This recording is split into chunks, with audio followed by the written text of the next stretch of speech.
The day she refused to give her fiancé to her educated youth best friend, she drowned herself in the river. My fiancé held my hand, comforting me not to blame myself. Later, I accompanied him in starting a business, and we made a fortune. But just as I was immersed in the happiness of my marriage, he killed my newborn child with his own hands right in front of me. At the very moment he pushed me off the high rise. He finally spoke the truth. "You're the one who killed Xiao Qiu." It turned out that the more he loved my best friend, the more he hated me and my child. When I opened my eyes again, I was back to the moment when my best friend asked me to give up my fiancé for her. Ying, just let Shuhe be mine. Everyone saw me wet and hugging Shuhe. If he doesn't marry me, I really won't be able to face anyone. I might as well just die. Bai Xiaqiu knelt before me, crying like a delicate pear blossom, looking quite pitiful. She passionately recounted her plight and helplessness, hoping I could grant her wish. Zhao Shuhe watched from the side, his eyes filled with concern. It was only when I glanced over that I noticed Zhao Shuhe's hands twitching repeatedly, clearly wanting to help Bai Xiaqiu up from the ground. My father is the village secretary, well informed, and had already told me that the educated youths would soon be able to return to the city. In my previous life, I had good intentions and wanted her to return to the city happily, but Bai Xiaqiu didn't appreciate it. That's true. After all, she had long been attracted to Zhao Shuhe's position as a sales clerk at the supply and marketing cooperative. Every time Zhao Shuhe came to my house, he would bring some fine items like candy, soap, and Bai Xiaqiu and I were good friends, and I would often save a share of these things for her, but I never expected to be repaid with betrayal. Thinking about it carefully, Bai Xiaqiu seemed to have acquired quite a few fine things around him later on. I guess they had already hooked up long before I knew about it. Ying, you're my best friend. How could you bear to let me be gossiped about by the villagers? Bai Xiaqiu said, and started crying again. I sneered inwardly, but on the surface, I pretended to be reluctant, forcing out a couple of tears. Xiaqiu, of course I don't want you to be the subject of gossip. Tears welled up in my eyes as I looked at Zhao Shuhe. Brother, Xiaqiu is a girl after all, and she's already endured some. I can only let her have you now. You must never let her suffer in the future. You and I, we were never meant to be. Zhao Shuhe opened his mouth, raising his hand as if to say something. Tsk. I thought Zhao Shuhe was so deeply in love with Bai Xiaqiu that he couldn't live without her. Now it seems it's not that serious after all, to my surprise. Zhao Shuhe is starting to hesitate at this moment. I smirked coldly in my heart. Of course, he's hesitating. My dad is, after all, the village secretary. With his connections over the years, Zhao Shuhe has been thriving in the village. Now that my value hasn't been fully exploited yet, he certainly doesn't want to let me go. I don't have time to keep playing along with his act. I pretended to be heartbroken, covering my face and running out, of course, choosing the busiest spots. This is the peak of the farming season, and I ran into the fields, throwing myself into my mother's arms. Mom, I had just called out Mom when I broke down in tears. Oh dear, Ying, what's troubling you? Come on, tell your auntie. With so many of us here, we'll definitely get you justice. The aunties from my mom's team all gathered around with concern. I wiped away my tears and forced a smile. Auntie, I'm fine. I'm just so happy that Xiaqiu and Shuhe are together. The aunts exchanged awkward glances and cautiously looked at my mother. Sister Shen, isn't Shuhe about to get married to your daughter Ying? My mother's expression changed, and then she spoke decisively. Our Ying is a proper young lady, still young, and her father and I want to keep her with us for a couple more years. Ying isn't engaged to anyone. My mother made her decision, and everyone understood that the engagement between me and Zhao Shuhe was off. Aunt Qiufan reacted the quickest, laughing heartily. Exactly. Ying is still young, such a beautiful girl. Of course, we should keep her around for a few more years. My mom pulled me towards home. The aunties in the fields, however, were buzzing with excitement, gathered together discussing Bai Xiaqiu and Zhao Shuhe's affairs. Within half a day, everyone in the village knew about their love story. I chuckled to myself. Bai Xiaqiu, you want to marry Zhao Shuhe, don't you? I'll give you this chance. And I want to see how far you two scoundrels can go. My mom called my dad back as well. After I finished explaining the whole story, my dad was shocked, his eyes wide. That Zhao kid is really no good. If it weren't for the fact that I thought he treated you well, I wouldn't have been willing to let you marry him. But he had the nerve to embarrass you in public. I must make his family give you an explanation. I quickly stopped my dad. Dad, actually, I was the one who agreed to let Zhao Shuhe go to Bai Xiaqiu. My parents exchanged a glance, full of confusion. I told my parents about what had happened these past few days. My mother was trembling with anger, and my father had a stern look on his face. This is an unfair move by the Zhao family, both morally and logically. They are in the wrong. I'm going to prepare to go to the Zhao family and cancel the engagement of the two children. My mother's face was cold. Isn't the Zhao family still waiting for you to write an introduction letter to the town? We're just a small family. We dare not write an introduction letter for the young Master Zhao. The smile on my lips was impossible to suppress. My father is honest and well respected in the village. Marrying me to Zhao Shuhe was a bargain for the Zhao family. As the prospective son-in-law of the village secretary, Zhao Shuhe often used that status to show off in the village. Bai Xiaqiu was a sent-down youth, which sounded prestigious, but in reality, her life was far from good. Bai Xiaqiu's parents favored boys over girls. They were unwilling to let her brother go to the countryside, so they coaxed and tricked her into going, and they never cared for her again. Bai Xiaqiu managed to get by with the little help from our family and her meager work points. However, it must be said that Bai Xiaqiu had some skills, at the very least. She managed to project the image of an only child from the city in the eyes of others. I'm actually starting to look forward to it. Zhao Shuhe's mother is known far and wide for her snobbery. Now that Zhao Shuhe has lost the watermelon and picked up the sesame, I wonder how Bai Xiaqiu will handle her future mother-in-law's difficulties. Speak of the devil. Aunt Zhao yanked Zhao Shuhe's ear and knocked on my door with a bunch of miscellaneous gifts in hand.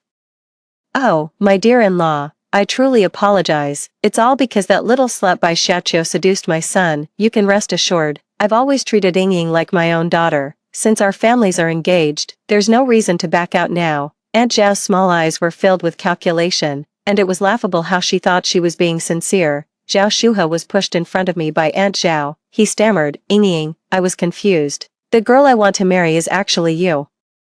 I pretended to wipe away tears in sorrow and helplessness, sobbing against my mother's shoulder. Xiaqiu said that brother Shuhe saw her body, and if she doesn't marry him, her reputation will be ruined. My swollen eyes stared at Zhao Shuhe. This is a matter of life and death. I can't be so selfish as to put my own interests above Xiaqiu's well-being. Moreover, if Shuhe refuses to marry Xiaqiu and something happens to her, his future will be completely ruined. My mother then spoke up.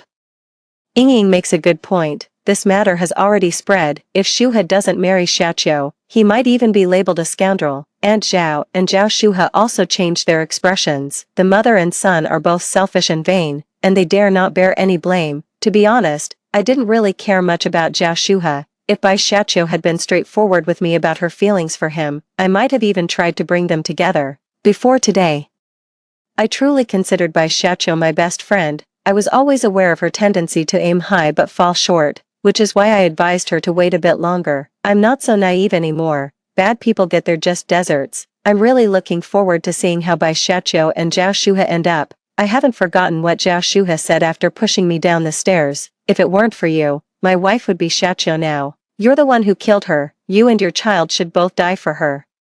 I took a step forward, subtly planting seeds of doubt in Aunt Zhao and Zhao Shuhe's minds. Auntie, don't worry. Xiaqiu is a well-educated youth from a big city. She's very smart, and her family background is quite good. My dad said that the well-educated youths will probably return to the city soon, and then you'll have a daughter-in-law from the city. What if you find out that this city daughter-in-law lives more frugally than anyone in the village? And the golden phoenix you imagine turns out to be a plain old chicken? That would be quite amusing. Aunt Zhao's eyes lit up, and she suddenly became very excited. My mother handed the gifts from the Zhao family back to Aunt Zhao with a smile. Congratulations, your Zhao family is about to have a daughter-in-law from the city. What's the point of bringing these things, folks? Take them home and let Shu Hui get some nourishment. Aunt Zhao smiled so broadly that her eyes almost disappeared. And she happily carried the bags and bundles back home. My mom spat disdainfully only after the person was out of sight, and complained to my dad, look at what kind of people the Zhao family are. Not a single one of them is decent. Luckily, our Yingying hasn't married into that family. I really can't understand Bai Xiaqiu's thought process. On the day she fell into the water, Zhao Shuhe saved her and saw her body. Rumors about her had been spreading in the village. I cried all the way from one end of the village to the other last time, intentionally letting everyone know about her love story with Zhao Shuhe. Bai Xiaqiu's reputation has now hit rock bottom. Families with a bit of sense are constantly warning their eligible sons, fearing that their naive children might fall under Bai Xiaqiu's spell like a fox. Bai Xiaqiu, however, is completely oblivious and smugly thinks she's won against me. even going so far as to come and gloat in front of me. Sheninging, so what if you're the village secretary's daughter, Shuhaga likes me, and I'm the one who's going to marry him, you can't compete with me. I look at Bai Xiaqiu as if she's a fool. I really can't understand why she doesn't like all those handsome and hardworking educated youths in the village, or those slightly cultured teachers. Why does she fall for Zhao Shuha, such a vain man? I continued washing the clothes in my hands, deliberately splashing dirty water onto Bai Xiaqiu with a stick. What did you say? I didn't hear you just now. Bai Xiaqiu's expression changed, and she was about to curse at me, but catching a glimpse of someone approaching, she reverted to her pitiful look. Ying, I know you're still upset that I took Shuha away, but after all, Shuha saw my body, and he said he would take responsibility for me. Blame me if you must, but don't you dare blame brother Shuha. With that, Bai Xiaqiu even managed to squeeze out a couple of fake tears. Before I could say anything, Aunt Qiufan, who had come to wash clothes, was almost in tears from laughter. You're so funny, Bai Xiaqiu, we're all old foxes here. What kind of tales of the strange are you trying to pull on us? Aunt Qiufan spat at her. Pa, take a good look at yourself. What kind of person are you? With that, Aunt Qiufan warmly took my hand and led me to the other side. Ying. We can't get too close to such filth. Let's go quickly. Bai Xiaqiu widened her eyes, placed her hands on her hips, and spoke with righteous indignation. You're just jealous of me. I'm an educated youth who came from the city, naturally more cultured than you villagers. Now I'm about to marry Shuha, and you're all feeling unbalanced. Qiufan and a few other aunts exchanged glances and surprisingly said nothing. After all, everyone in the village knows that Zhao Shuha has a snobbish mother, and he only got a good job because my dad introduced him. Aunt Qiufan was being sarcastic. Oh yes, you're so noble. Why are you washing clothes with us lowly country folk? I looked at Bai Xiaqiu with a half-smile as her face slowly turned red. Bai Xiaqiu misjudged this time. The women in the village, especially the older ones, are never to be trifled with. Bai Xiaqiu wanted to say something but hesitated, wary of the formidable presence of Aunt Qiufan and the other village women.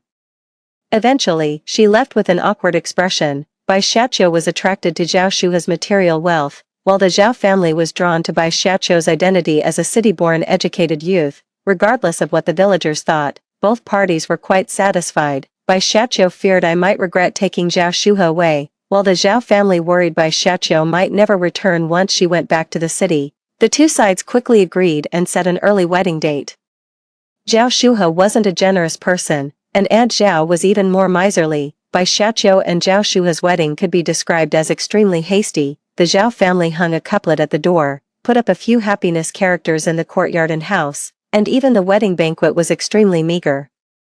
Everyone in the village could see the Zhao family's disdain for Bai Xiaqiu. Adding to this was the touching love story between Zhao Shuha and Bai Xiaqiu, which sparked a lot of discussion. Meals in every household in the village became a bit livelier. Zhao's boy is really clueless. He had the chance with the village secretary's pure and innocent daughter, but instead, he chose to be with that indiscreet Bai Xiaqiu. You can tell Bai Xiaqiu isn't the type to settle down. With that figure and looks, I wonder if they've been secretly seeing each other all along. I'd say it's pretty likely. When Bai Xiaqiu fell into the water that day, there were so many aunties around, yet Zhao's boy was the only one who reacted quickly and jumped in to save her. In that case, Ying was probably set up by the two of them. The village gossip was growing more and more, and every time Zhao's aunt went out, she felt the strange looks from the villagers. She was a proud woman, and even though she knew Bai Xiaqiu was a city girl, she couldn't help but feel resentment. Son, are you sure this Bai Xiaqiu is a good and steady girl? Zhao Shuha's face changed. Mom, what are you saying? Xiaqiu is already our Zhao family's daughter-in-law. How can you still say such things to doubt her? The usually filial son, for a woman who had just married in, actually lost his temper with his own mother. Zhao's aunt began to feel discontent. For the past few days since Bai Xiaqiu got married, she's been pampered to no end. Not only has she not gone out to earn work points, but she also doesn't clean the house or cook. Everything inside and outside the home relies on Aunt Zhao. At the dinner table, Aunt Zhao glared angrily, showing no pleasant expression at all. All she does is eat and sleep, a useless thing. Bai Xiaqiu pretended not to hear and picked up a cucumber strip. As soon as she put it in her mouth, she couldn't help but retch. Aunt Zhao's expression softened, her excitement palpable. Xiaqiu, are you pregnant? Bai Xiaqiu glanced shyly at Zhao Shuha before lowering her head. Yes, Mom, you're going to be a grandmother soon. Aunt Zhao now treated Bai Xiaqiu like a precious gem. guarding her fiercely to ensure her unborn grandchild remains safe. She stands tall in front of the villagers, repeating over and over every day how she's about to have a big, chubby grandson. Is Aunt Zhao home? I've come to share some good news with you. There's been an announcement. After the busy farming season ends, the educated youths should prepare to return to the city. Aunt Zhao's face lit up with joy. Thank you, Ying, for going out of your way to tell us. Not a big deal, not a big deal. The Zhao family treated me well before. I just passed on a message for you. Nothing much, after all. The dog-eat-dog showdown between you two is something I've been looking forward to for a long time. Upon learning that the educated youth were about to return to the city, and with Bai Xiaqiu pregnant with Zhao Shuha's child, Aunt Zhao truly regarded Bai Xiaqiu as a blessed person, almost wanting to worship her like an ancestor. This is great. Xiaqiu will soon be returning to the city for work. Xiaqiu, you're almost showing. Shouldn't you let your parents know? Bai Xiaqiu paused, her hand on her stomach, her eyes darted around, and then she started groaning in pain, clutching her belly. Mom, Brother Shuha, my stomach hurts so much. After a chaotic rush, Bai Xiaqiu lay in bed, pretending to sleep. Zhao Shuha took half a day off specifically to take care of Bai Xiaqiu, mainly out of concern for any mishaps with the child in her womb. After all, in his mind, Bai Xiaqiu was carrying his child, and he was definitely going to accompany her back to the city. Zhao Shuha hummed a tune as he walked home with supplements, feeling on top of the world. With a beauty by his side and a child on the way, soon, he would leverage his in-laws' influence to secure a better job, and Zhao Shuha couldn't be happier. This joy came to an abrupt end when he overheard a couple arguing. The female educated youth angrily pushed the man away. After the busy farming season, I'm going back to the city. I can't have this child. After I return, the higher-ups will arrange jobs. Such a rare opportunity. If I'm pregnant, where will I stand? Zhao Shuha only felt his ears ringing. So, are they not taking care of pregnant educated youth anymore? Zhao Shuha panicked and rushed home with the supplements. Mrs. Zhao was boiling eggs for Bai Xiaqiu in the kitchen when she suddenly saw her son rushing back in a panic. Oh dear, what's the hurry? You're acting so rashly and unsteadily, Zhao Shuha panted. Mom, it seems the higher-ups have decided not to assign jobs to those pregnant educated youths. Mrs. Zhao's face also changed. Are you sure about this? Zhao Shuha's face was dark, and he spoke through clenched teeth. There's no mistake. Grandma Zhao fished 2 boiled eggs out of the boiling water, rinsed them under cold water, and slowly peeled them, handing one to Zhao Shuha. People always have to learn to grow up, Grandma Zhao hinted. Zhao Shuha's hand trembled as he took the egg. Is there really no other way, Mrs. Zhao shook her head with a stern expression. Bai Xiaqiu had somehow arrived outside the kitchen, and through a door, she overheard the entire plan of Zhao's mother and son. Ying, I know I was wrong, only now do I understand why you didn't agree to me marrying Zhao Shuha. Please help me. Bai Xiaqiu was crying in front of me, her tears like pear blossoms in the rain, but I didn't miss the hidden resentment in her eyes. I know Bai Xiaqiu all too well.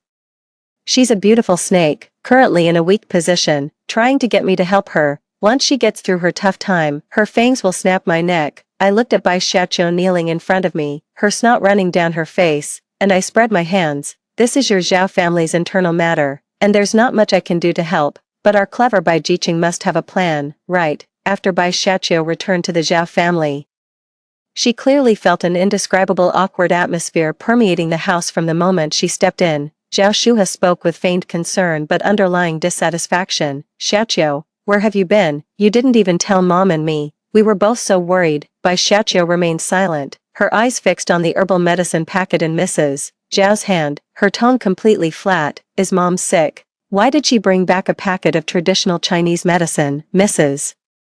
Zhao awkwardly hid the packet of medicine behind her back. This is a secret recipe I got from my family, a really good medicine for a smooth pregnancy. Bai Xiaqiu smiled. Thank you, Mom, for your concern. Mrs. Zhao inexplicably felt a chill down her spine. She looked up at the sky, which was bright and sunny. About half a month before the autumn harvest ended, word spread that something had happened at the Zhao household.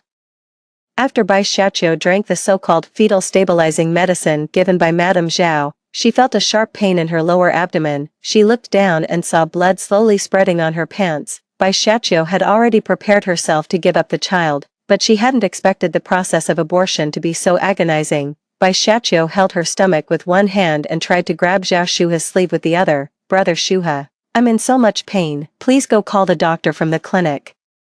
Zhao Shuha hesitated, looking at Bai Xiaqiu. Grandma Zhao pushed Bai Xiaoqiu's hand away and spoke in a deep voice. It's come to this point. If we call the doctor now and the child is saved, everything will be ruined. Zhao Shuhe clenched his teeth and walked out. Mrs. Zhao, estimating that the time was about right, rushed out in a hurry, as she was a caring mother-in-law. Bai Xiaoqiu looked around the empty Zhao household, struggling to move from the bed, only to fall directly to the ground. Bai Xiaoqiu seemed oblivious to the pain, crawling towards the door with effort, letting the blood from her lower body soak the floor. There's always someone around in the countryside, and as Bai Xiaoqiu just reached the doorway, sharp-eyed Aunt Zhang had already spotted the pitiful Bai Xiaoqiu. Oh dear, what's wrong with Bai Jiqing? How did she end up in such a sorry state? Bai Xiaoqiu, her bloodied hand clutching at Aunt Zhang's hem, was barely breathing, her voice trembling with sobs. Aunt Zhang, please help me, go and get the village secretary over here. My mother-in-law and brother Shuhe forced me to drink an abortion potion. The doctor had already said it was a boy. When Aunt Zhang called us over, the Zhao family was already in complete chaos. The doctor who had been summoned cowered in a corner, while in front of the Zhao house, Madame Zhao wildly waved her fists and cursed loudly. You wretched thing. What are you blabbering about? It's clearly your own incompetence. Yet you slander us for forcing you to have an abortion. Pa, that's my own grandson. How could I ever do such a thing? Bai Xiaoqiu had already been beaten to the point of barely breathing, and it looked like she was on the verge of death. Zhao Shuhe could only stand awkwardly to the side, whispering timidly, Mom, Xiaoqiu, stop fighting. In the end, it was my dad who cleared his throat twice and stepped in to put an end to this farce. However, the Zhao family has now become notorious. Madame Zhao became synonymous with cruelty, Zhao Shuhe with cowardice, and while Bai Xiaoqiu was in a tough spot, her previous reputation wasn't great, so few people sympathized with her. Bai Xiaoqiu's outburst completely exhausted her physically. She had lost her child, and Madame Zhao wouldn't indulge her anymore. Every day, Madame Zhao gave Bai Xiaoqiu a hard time and forced her to work in the fields to earn work points, even though she hadn't fully recovered from her postpartum period. Threatening not to feed her if she didn't comply, within a few days, Bai Xiaoqiu was worn down to the point of looking like a shadow of her former self under Madame Zhao's mistreatment. Additionally, I accidentally let slip Bai Xiaoqiu's family situation in front of the educated youths, kind-hearted youths, wanting to help Bai Xiaoqiu escape the clutches of the Zhao family, sent a letter directly to her family. The old man and woman of the Bai family were also well-versed in social etiquette. And when inquiring about the Zhao family, they merely said they were visiting relatives. The villagers were simple-minded and even went out of their way to guide the Bai family, bringing them to the door of the Zhao household. Bai Xiaoqiu didn't go to the fields today. She was feeling too unwell. Aunt Zhao noticed her weakness and was afraid she might die in their house, bringing bad luck, so she had her stay home to cook. Bai Xiaoqiu opened the door and saw her parents, who should have been hundreds of miles away, looking displeased. Bai Xiaoqiu's face turned pale. Mom and Dad, why are you here? Bai's grandmother snorted coldly and twisted the soft flesh on Bai Xiaoqiu's arm. How dare you ask us, you shameless girl, you've disgraced the Bai family, who allowed you to marry a small villager. How much bride price did their family give you? Did they even show any remorse for causing your miscarriage? Bai's grandmother's words came one after another, each one mentioning money, completely indifferent to Bai Xiaoqiu's well-being. The Bai family only cared about money. They pushed Bai Xiaoqiu aside and strutted into the Bai household. Although Zhao Shuhe was just an ordinary villager, he had been working at the supply and marketing cooperative for several years, bringing back plenty of good stuff every year. Zhao's mother was also a meticulous planner, so the Zhao family actually had quite a lot of nice things. Old Bai and a few younger Bai family members barged into the house and started rummaging through the Zhao family's drawers and wardrobes, stuffing anything edible, usable, or valuable into their pockets. Zhao Shuhe felt uneasy at the supply and marketing cooperative today, and to his surprise, he came home to find a group of strangers ransacking his house. Hey, who are you? Who told you to touch our stuff? Zhao Shuhe tried to snatch the jewelry she had treasured for many years from Bai Laota's hands. Bai Laotai gave a fake smile. Who are we? I'm your mother-in-law. You got our Xiaoqiu pregnant, and then secretly tricked her into marrying you. How dare you even ask who we are? Zhao Shuhe's eyes widened. The group in front of him didn't seem like good people, at least not like the city folks he had imagined. But he alone couldn't handle the tall and strong younger generation of the Bai family. Old Bai was a shrewd man, and seeing that the Zhao family didn't seem capable of offering much in the way of betrothal gifts, he simply decided not to ask for any. With a wave of his hand, He took away most of the valuable items from the Zhao family, and at the end, he said, "Zhao boy, don't say we're treating you badly, our beautiful daughter has become your Zhao family's wife, so taking these few things isn't too much, is it?" The Bai family was large and powerful, and Zhao Shuhe didn't dare to say anything. He could only watch helplessly as the Bai family left, laden with goods. When Mrs. Zhao returned from the fields, she saw her home reduced to bare walls and fainted from the shock. After hearing Zhao Shuhe's explanation of the events, Mrs. Zhao felt an even sharper pain in her chest. She never expected Bai Xiaoqiu to be such a complete jinx, with all her family background being a lie. Now, not only had the Bai family taken their savings, but Mrs.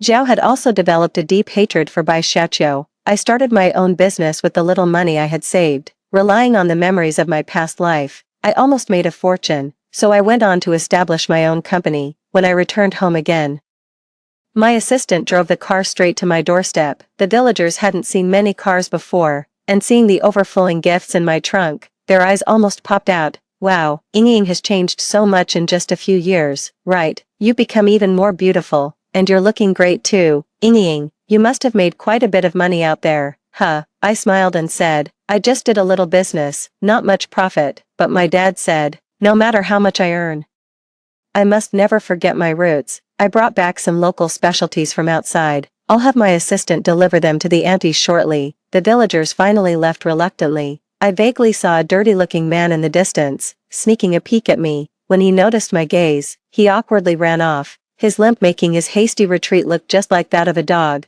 I knew who that man was. At the dinner table, my mom complained to me, "My daughter is so lucky. She cut ties with the Zhao family early on. You have no idea how chaotic things got over there." I poured a glass of red wine I brought back from outside for my mom and said nonchalantly, "Mom, try this. Let's not talk about those irrelevant people. It's just nauseating to hear about them." I certainly know how chaotic things got at the Zhao family. As the country developed, the supply and marketing cooperatives had long since declined, and Zhao Shua's job was no longer a coveted position. Soon enough, he became unemployed and laid off. Moreover, the Zhao family's valuables had already been thoroughly looted by the Bai family, leaving the Zhao household destitute. Zhao Shua's temper grew increasingly volatile, and he took to heavy drinking. One night, after drinking, he accidentally encountered a gang of hooligans, got into a dispute with them, and ended up with a broken leg. Finally, on one occasion when Zhao Shuhe tried to get close to Bai Xiaoqiu, she refused. In a fit of rage, Zhao Shuhe struck Bai Xiaoqiu, and from then on, it spiraled out of control. Bai Xiaoqiu wanted to run away, but Aunt Zhao kept a close eye on her. She had already been weakened by a previous miscarriage, and with the little food old lady Zhao provided, coupled with constant beatings, she had no strength to escape. Bai Xiaoqiu was filled with regret. She had lost her chance to return to the city for a man like this, ruined her health with a miscarriage, and now had to endure daily abuse and be treated as a mere object for his desires. Bai Xiaoqiu's tears finally spilled over. On an ordinary night, Bai Xiaoqiu could no longer bear this life. She sneaked into the kitchen and devoured all the breakfast old lady Zhao had prepared for Zhao Shuhe the next day. Then she hanged herself with a rope, right in front of Zhao Shuhe's bed. When Zhao Shuhe opened his eyes, he saw Bai Xiaoqiu, pale-faced, with her tongue out and a swollen belly.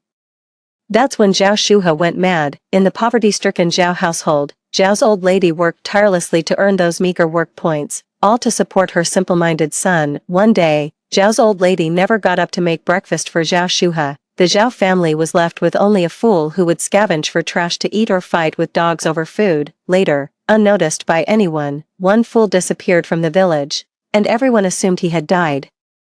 I met my husband when I was 30 years old. At that time, my parents had already been brought to Beijing by me, enjoying their retirement life ahead of schedule. My father's daily routine was to walk birds, tend to flowers, and play chess. I called my dad to come home for dinner, but his chess partner grabbed his wrist. My dad's chess partner is an interesting old man with a good personality, but he has poor chess etiquette. He's not very good but has a big appetite for the game, and he throws a tantrum to take back moves when he loses. No, wait, let me rethink this. If I move here this time, I'm sure to win, my dad teased. Old man, you've already taken back 3 moves today, you can't take back any more. The old man rolled his eyes and casually dragged the man next to him in front of my dad. This brat is yours now. I'm definitely taking back this move today. Zhou Xingyan straightened his clothes and extended his hand toward me. Hello, Mr. Shen.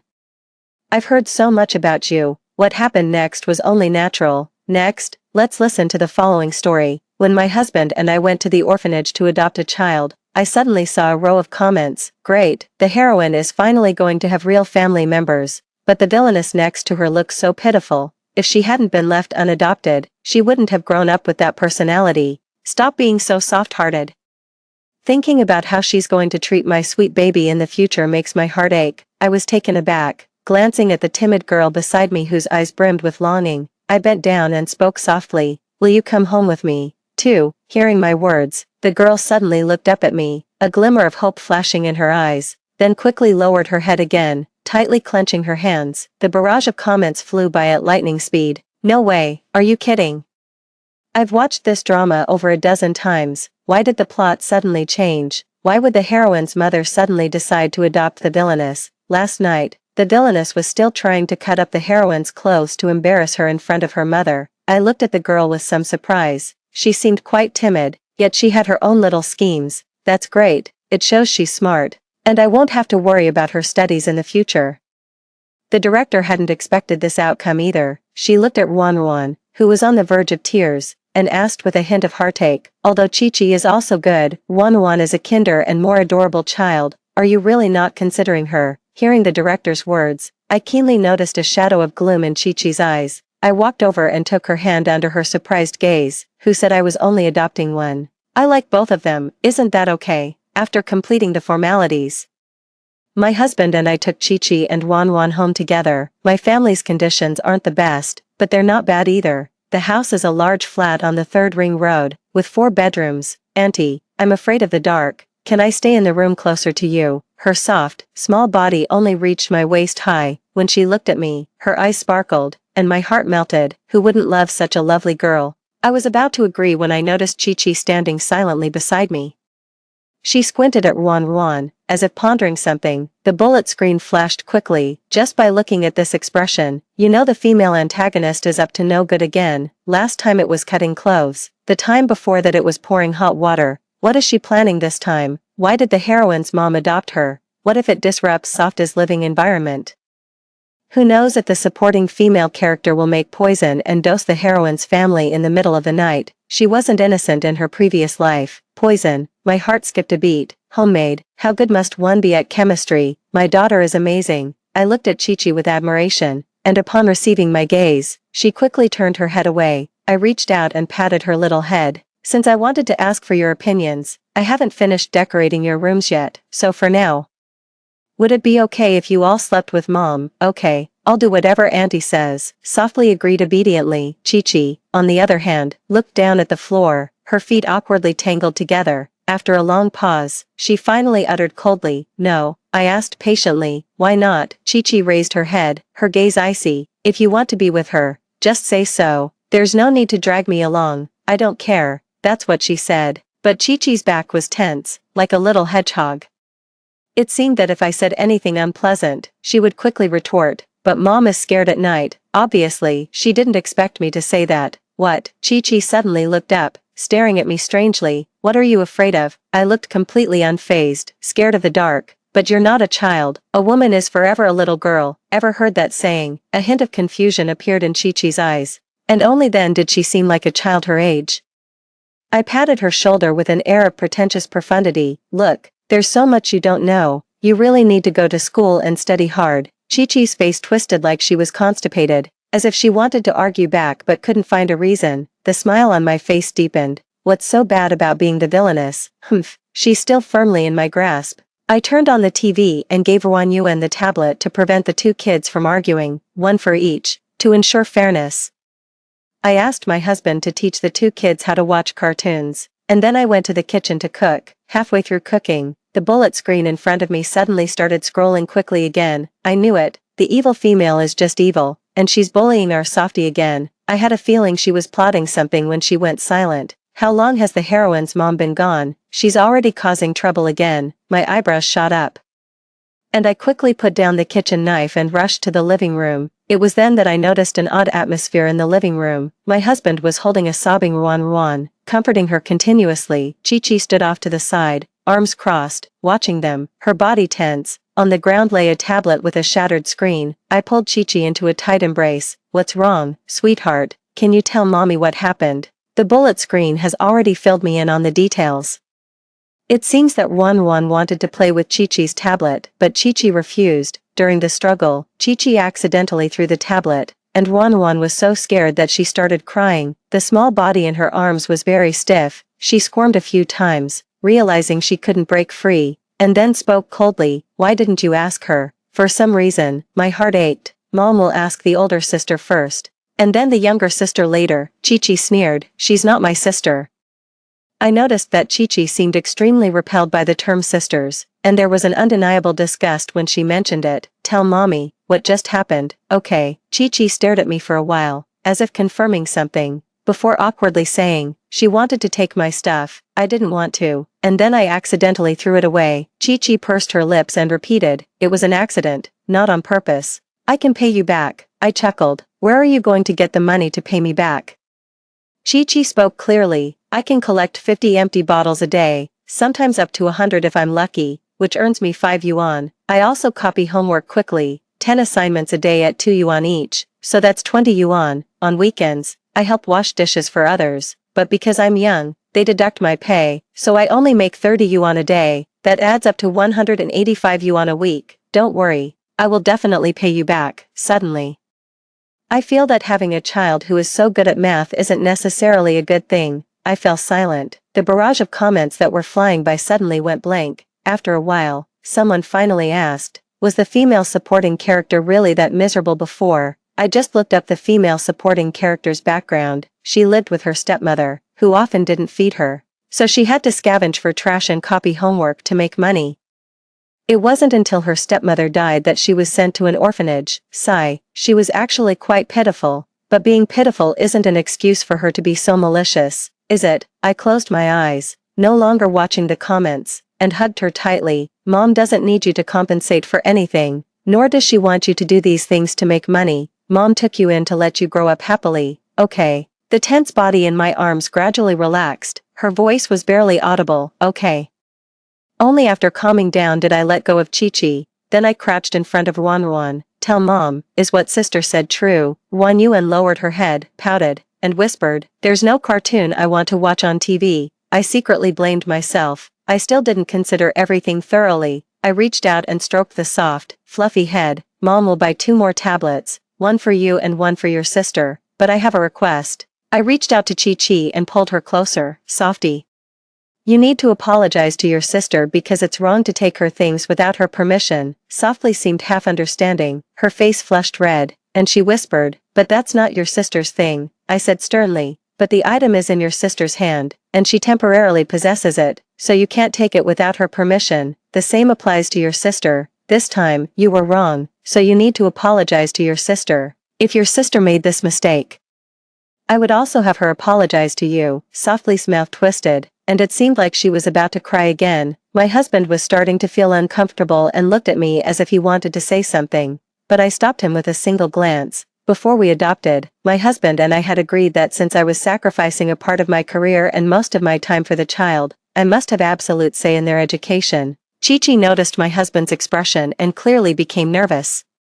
She gripped my hand tightly, as if afraid I might be swayed by the soft tears. "Come on, do you think I'm the kind of person who would break my principles just because of a child's tears?" Seeing that I remained unmoved, Softie finally wiped away her tears and apologized to Chi-Chi. "I'm sorry, sister, I shouldn't have taken your things." Just as Chi-Chi was about to speak, I spoke first. "If you're not ready to forgive, you don't have to. Do it when you're ready." Chi-Chi's face showed some reluctance at first, but after hearing my words, she suddenly turned her head. "All right, I'll forgive you this time, but there won't be a next time." After saying that, I felt my hand being held even tighter. Since I only prepared personal items for Wan in advance, Chi-Chi had to borrow Wan's pajamas. Fortunately, their sizes were similar, so Chi-Chi fit into them reasonably well. The contrast was quite amusing. The little one with a cold expression wearing strawberry pajamas, Wan, on the other hand, seemed quite delighted, showing obvious affection for the pink pajamas.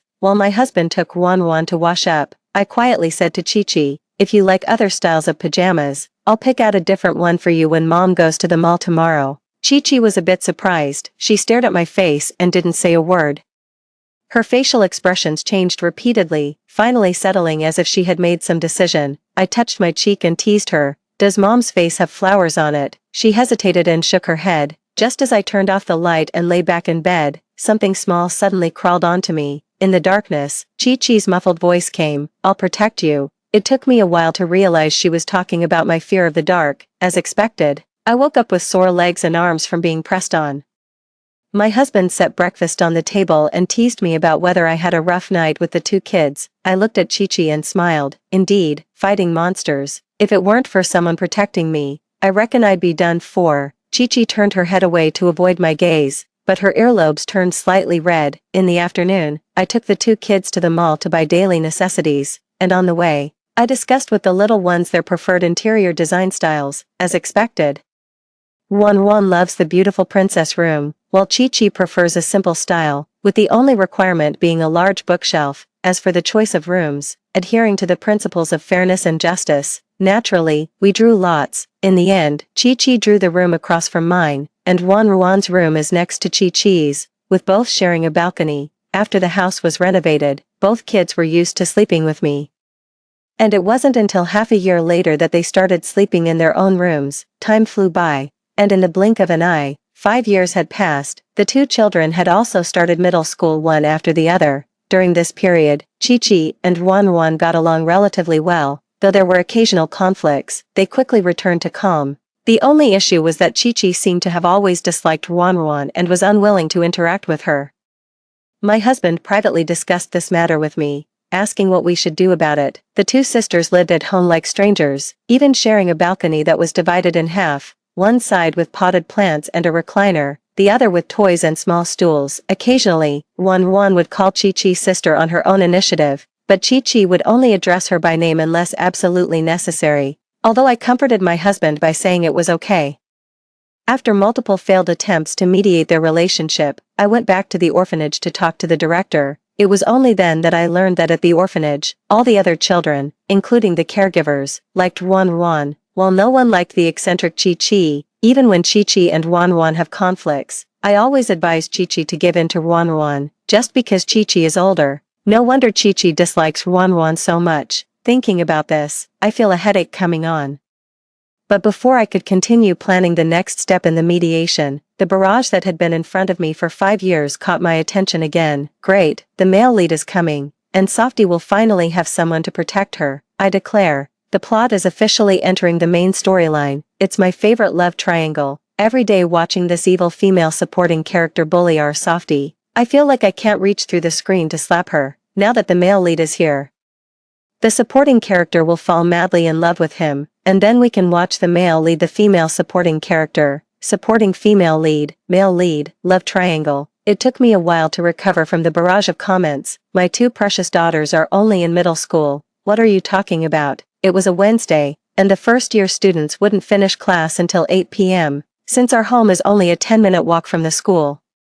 I usually don't go out of my way to pick them up, but to get the full picture, I showed up early at the school gate after school to keep an eye on things. I wanted to see what kind of swine dared to mess with our precious little sprout. As soon as the school bell rang, I quickly hid behind a Jianbing cart. A swarm of middle schoolers flooded toward the school gate. The first person I noticed was Chi-Chi, as she was already 165 meters tall at the age of 13, tall and slender.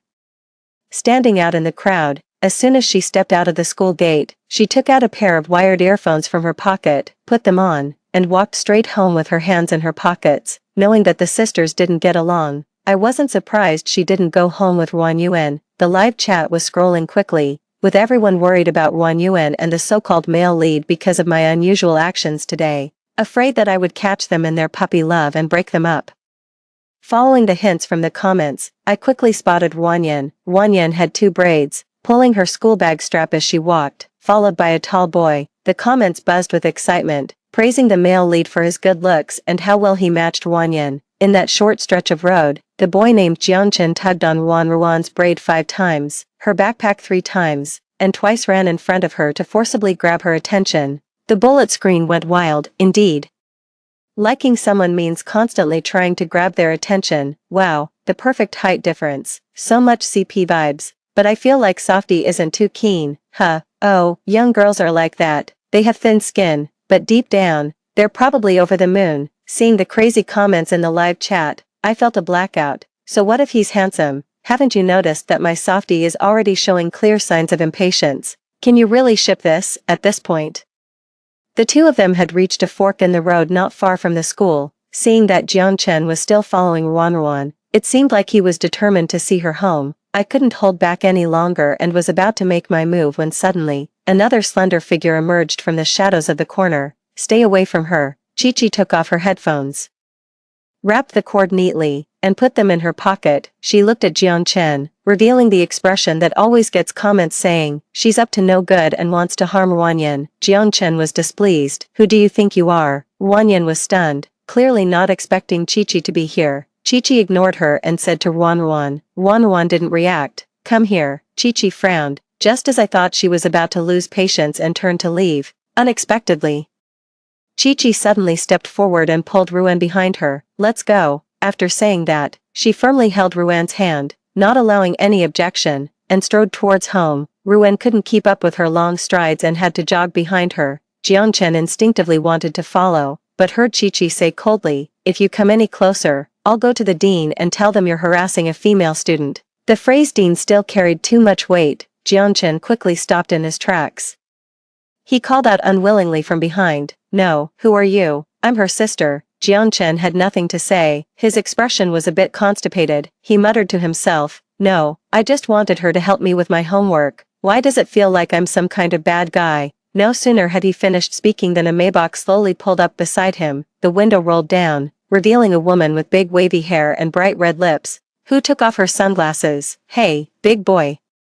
Skipping home after school and chasing after little girls. Aren't you worried they'll call the cops on you? I didn't. Jiang Chen got into the car, pouting. Before the window went up, it seemed like the beautiful woman glanced in my direction, or was it just my imagination? Back home, the atmosphere felt a bit odd. The two of them, who usually retreat to their own rooms as soon as they get home, were oddly both in the living room this time. But they didn't talk. Just one reading a book and the other playing with their phone, sitting on opposite ends of the sofa. When they saw me come back, they just called out to me and then fell silent. I coughed once. I really didn't know how to start the conversation, so I went to cut some fruit. I brought out the fruit platter, placed it on the coffee table, and sat between my two daughters. I coughed again, but still, no one spoke. They both stood up and one of them poured me a cup of hot water. A sip of warmth with each drink. Raising daughters is wonderful. Two daughters are like two warm quilts. After a moment, I broke the silence. Anything interesting happened at school today that you'd like to share with Mom? No one was speaking. Just as I was considering whether to talk to Ruanyan alone, she spoke up softly. There's a new classmate who's really annoying. He keeps teasing me and even kicks my chair during class, making it impossible for me to concentrate on my studies, as expected. It was just as I thought. Ignoring the barrage of comments that had started up again, I asked softly, have you talked to the teacher? The most important thing I teach my two kids is that if something uncomfortable happens at school, don't endure it. Either talk to the teacher or have the teacher call me. Even if the stress is too much, you can call me and come home to rest for an afternoon. Although the two kids probably wouldn't do that, but I want to give them the right to come home anytime. This way, they'll always feel confident, knowing they have support and a fallback. Perhaps it's also because of this that the two kids never complained to me about the pressure of their studies. Ruan nodded. I talked to the homeroom teacher, but he said it's a sign that the new student likes me, and told me not to be petty, but to take better care of the new student. Ruan lowered her head. Beside her, Chi-Chi let out a cold snort. He's a male teacher. Maybe that's how he used to chase girls when he was young, so he doesn't think it's a big deal. I nodded in agreement. Ruanyan hesitated, saying, but it seems like he's only doing this to ask me questions. Sweetie, no matter what the new classmate's intentions are, if he makes you feel uncomfortable, you can firmly reject him. If he insists and the teacher doesn't intervene, you can borrow a phone from another teacher and call me. Okay, softly nodded. Okay, I'll firmly reject him tomorrow. Also, sweetheart, even though you're still young, I want to tell you this. Truly healthy liking for someone means being kind to her, helping her, and attracting others through your own merits. It would never involve hurting you to get your attention. Okay, I understand, Wanyan nodded seriously, so he's an unhealthy person, I need to stay away from him. I breathed a sigh of relief. Wanyan's personality is kind and gentle. And sometimes she doesn't want to tell me when she's upset. Afraid that I'll worry, if it weren't for the live chat, I probably wouldn't have known about this, let alone intervened. This will lead Wanyan to develop a misguided view of love, believing that people who like her are justified in mistreating her. No wonder these comments sometimes say that in the future, Wanyan will be wrongly accused and kicked out of a man's car on a stormy day, leading her to suffer unbearably and choose to hide her pregnancy and leave the country. After a few years, she returns and clears up the misunderstanding with the male lead. They get back together, have 2 kids in 3 years, become a housewife, and live a happy life. Raising children is indeed a long and arduous task. I took a deep breath. At this moment, I am immensely grateful for the existence of bullet comments, although the worldview of bullet comments is also ridiculously skewed. But now, after hearing what I said to Softy, the bullet comments seem to have undergone some different changes. A week has passed in the blink of an eye. I'm sure Wan Yuan took my words to heart. Ever since that night, many comments were filled with resentment towards me. They say that after Wan Yuan made it clear she dislikes Jiang Chen's little moves, he stopped harassing her. Instead, she would go around every day, asking about Chi-Chi. Wouldn't that mess up the pairing? But soon, the viewers noticed that Chi-Chi was far less forgiving than Wan Yuan. She went straight to the grade director to report that Jiang Chen had been crossing classes, causing chaos in the class, and his crime was unforgivable. She spoke with righteous indignation, and since the school has been strictly enforcing the ban on inter-class visits recently, Jiang Chen was made an example and received a public reprimand. This time, Jiang Chen finally settled down and started studying seriously. Some viewers in the live chat are already crying, wondering if the ship is going to sink before it even starts to sweeten. I, however, feel reassured. After the last incident, I keenly noticed that the relationship between the 2 sisters seemed to have improved significantly, especially Soft, although she doesn't say it. Every time she comes back and doesn't see Chi-Chi, she asks where her sister is. This little episode didn't advance Soft and Jiang Chen's relationship, but it did advance the emotional line with Chi-Chi. I am very gratified. I took Wan and Chi-Chi to watch old-fashioned romance dramas on the weekend. On the screen, the female lead gave up her job for a man, willingly moving to his place and squeezing into a tiny rental apartment to cook and clean for him. I asked them what conclusions they had drawn. Wan, you shouldn't sacrifice your career for a fleeting love, and she just rushed off to a different place without a second thought. How worried must her mom be? Chi-Chi's words were sharp. Feeling sorry for men will bring bad luck for a lifetime. After saying that, she glanced at me. I can't do such things. Since my mom is afraid of the dark at night, I cleared my throat lightly. 2 years ago, Chi-Chi discovered that I wasn't afraid of the dark at all. You can't say that about all men.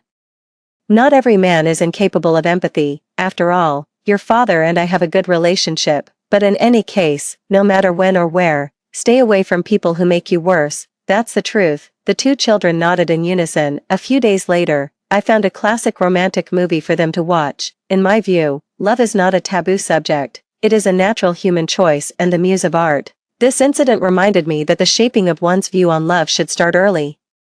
Today's children are generally precocious and are at a stage of budding youth. Special guidance is especially important. Gradually, Chi-Chi and Wan began discussing movie plots with me and pondering what truly healthy love looks like. The style of the bullet comments also slowly shifted. Fewer people were shipping couples, and more began to reflect and focus more on the growth of the 2 children themselves. Some even started calling me their digital mom, saying I taught them many things they didn't know. I was also happy to see that I had helped someone. However, before I could enjoy the happiness for 2 months, the bullet comments told me that something else had happened. Jiang Chen began to change his strategy. According to the bullet comments, after a few setbacks, Jiang Chen went back to consult his father. Jiang Chen's father didn't criticize his son. Instead, he felt proud that his young son had the ability to date. So he shared with Jiang Chen the secrets of how he had won over Jiang Chen's mother. He told Jiang Chen that girls love sweet talk, gifts, and flowers. Armed with his father's advice, Jiang Chen happily went off to put it into practice, constantly showing concern for Wan, buying her breakfast and bringing her brown sugar water, and even offering to help her strengthen her weak areas in liberal arts. Wan's attitude toward Jiang Chen has improved significantly. Nothing much would have happened here, as Wan, after my special training these days, has firmly decided not to date before college. I also believe she can do it, but soon I couldn't laugh anymore. I don't know when it started, but suddenly Wan became very strange. As soon as she came home, she locked herself in her room, rarely coming out except for meals, and occasionally letting out hee laughter from inside. Sometimes when I called her out to eat fruit. Her hair was messy and her face flushed. When with family, she would suddenly burst into inexplicable laughter. It's as if she's experiencing a teenage crush, and the comments say that Wan and Jianchen have been getting closer these days. Alarm bells are ringing in my head. Could Jianchen really be that impressive, capable of breaking through the defenses I've carefully set up for Wan? I wanted to check the bullet comments to see what was happening. But even the bullet comments didn't know. Over the years, I've come to understand that the perspective of bullet comments isn't all-knowing. Everything depends on the arrangements of the behind-the-scenes operations. It's not much different from how we usually watch live variety shows. I was at a loss. I don't want Wan to start puppy love so early, nor do I want her to be left with emotional scars due to poor handling, which might make her averse to love in the future. After much thought, I decided to start with Chi first, because Chi and Wan are the same age, and although Chi is young, she is quite decisive. Second, it would be even better if I could use this opportunity to further strengthen the bond between the two sisters. Chi's expression turned odd after hearing my tactful words. It shouldn't be because of that. Although Jianchen looks decent, Wan Yuan probably wouldn't like him. I was deeply worried. But you've seen your sister's behavior recently. And I can't shake the feeling that Wan Yuan is hiding something from me. Chi sighed and went back to her room to fetch her phone. She swiped through it a couple of times and then handed it to me. I took it and saw that it was a chat log, with the name Jianchen as the note. I casually scrolled through it, and the chat log between the two was so long it seemed endless. Although Jianchen's messages dominated the majority, the bullet screen instantly became lively. I knew the female supporting character couldn't escape her fate of falling for the male lead. No way. Is the male lead really going to end up liking the female supporting character? What about my ship, CP? All you think about is love every day. Don't you think this male lead is totally unworthy of my two daughters? Hanan wisdom teeth extraction. Support my two daughters going solo. And my digital mom, let's all go solo. Seeing the comments, my fingers trembled slightly. Actually, a year ago, I changed my mind at the last minute and switched Wan and Chi to a different middle school to avoid the so-called meeting between the male and female leads. Later, when I saw the comments saying the male lead stayed in the original middle school, I was really happy, but it turns out, I was too optimistic, because just a few months after school started, Jianchen transferred over as well. This is completely a plot that wasn't in the original storyline. I suddenly felt dizzy. Is the so-called original storyline really that powerful? So powerful that no matter how much effort I put in, I can't change it? Mom, what are you thinking about? Chi-Chi's voice brought me back from my momentary daze. It was indeed me chatting with Jianchen, but I was using Wanyan's name. I was a bit confused. What does it mean to use Wanyan's name? Chi-Chi's eyes darted around. Actually, it's nothing much. I was just worried that Jianchen might harass her. So I asked her to push him to me. I took her place to placate Jianchen in her name. Let me make it clear, I didn't volunteer to help her. It's just that she kept looking all pitiful in front of me every day. Otherwise I wouldn't have been willing. I was stunned. So that's how it was. Chi coughed once. And Mom, you see, I only replied to him when Jianchen asked about homework.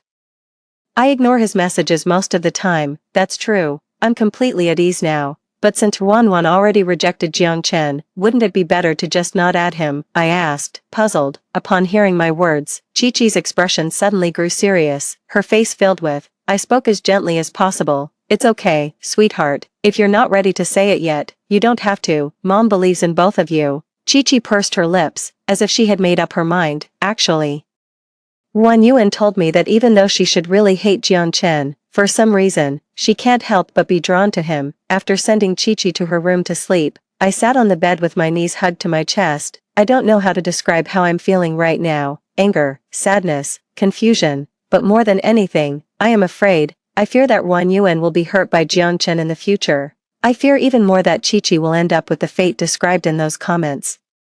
The ending where the character, driven by jealousy towards the female lead, kidnaps her and eventually commits suicide. Is there really such an overwhelming force of fate in the plot? Why, Wan has shed her weakness and is gradually becoming brave, and Chi has long since grown into a kind, strong, and sensible girl. if their ending remains the same, what was the point of all my efforts? At this moment, the bullet comments are as unsettled as my mood. The bullet comments are in chaos.